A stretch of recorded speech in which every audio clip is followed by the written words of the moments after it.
Mabuhay everyone, and this is the 11th generation Honda Civic. And I know the question on everybody's mind is it up to snuff? Does it have what it takes to live up to the legendary Civic nameplate? Well, that's what we're here to find out. Pretty, isn't it? I think so. I like that Honda's gone for a more subdued look compared to the previous generation. It looks more mature, more grown up. And I like that it's got more sculpted lines and it makes it look longer, wider, and bigger, which I think it actually really is. Now this is the base 1.5S variant and it doesn't look base to me. Apart from the front, which is where you'll see the differences, it doesn't come with an LED headlight. It only comes with LED DRLs and you don't even get fog lamps. On the side, you do get 16-inch alloy wheels and over at the back, LED taillights. But again, it really doesn't look base, which is I think the most important thing here. Because with what you're paying for, especially at this class, you want to be able to feel good about the car you're driving. And honestly, I can't stop looking at it because it really looks that good. The mature and clean design philosophy carries over to the interior. Everything you see is very clean, minimalist. The only thing that really stands out is the mesh pattern that they put the air conditioning vents behind. Actually, it's the most striking thing in the whole interior and it's not a bad thing to look at. I also like that they used piano black in a very minimal sense because it tends to get dirty easily and scratch up from time to time. In front of me, you have a 7-inch multi-informational display screen that houses all the relevant information about the car. Anything to do with the gauges, the fuel economy, and Honda sensing, which we'll get to later. Over here, you have the 7-inch infotainment screen that has Apple CarPlay and Android Auto, which is of course a good thing at this price point. Below, you have the single-zone automatic climate control system. Below that is the USB port, 12-volt socket, a cubbyhole for other knickknacks, your gear lever, the economy button, the electronic parking brake, and the auto brake hold button. At the second row, there's really nothing much to write home about because there aren't any features, but I can say that there's a lot of space there even for me. And overall, I like the interior of the new Civic. Even as a base model, the best thing is, again, you don't feel like it's a base model. You have everything you really need and anything you could ever really want. So this is where I want to highlight the most important part about the Civic. This is where it makes its bones. Any self-respecting car that carries the Civic badge should be able to drive well, not just in the city, but also out on provincial roads like this. Because regardless of any variant you get of the Civic, it's always been a really good car to drive. But in years past, I can say it's been a hit and a miss. And I'm proud to say that here in the 11th generation that it's back. That's why I got the base model, because I think the base model is the best of the bunch. It's the most value for money. You get everything you need. But most importantly, you also get that Civic drive feel. First, let's talk about the engine. Under the hood, you have a 1.5-liter turbocharged engine. Puts out 178 horsepower and around 240 Newton meters of torque, which is more than decent considering that this is a big car. Not just big in terms of size, but it's also quite heavy.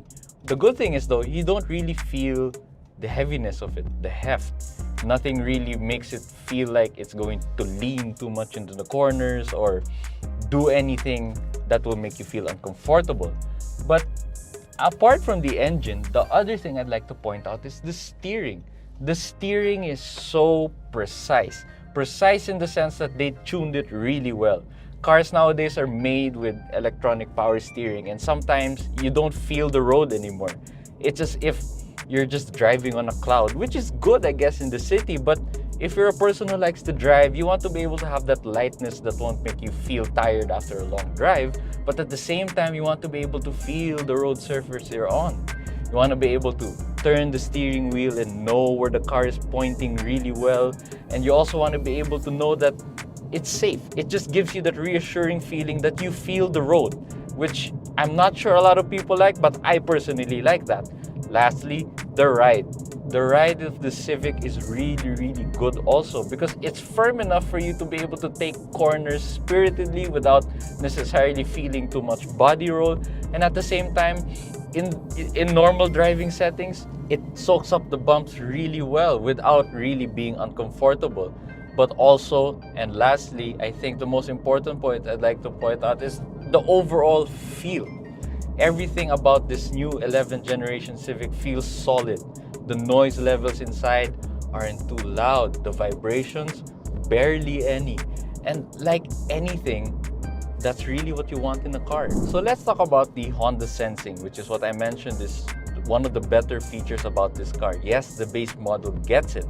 And the Honda Sensing is really there to keep giving you that peace of mind and safety that you want on the road. Now, it's not just any one feature. There are actually an accumulated lot of features. And I'm sorry, unfortunately, I don't memorize them all right now. But if you're curious, it's right here.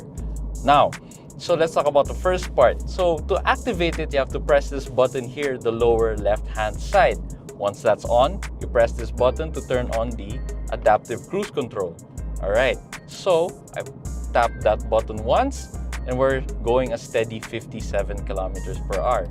You can adjust the speed that you want the car to keep here by toggling these buttons up or down.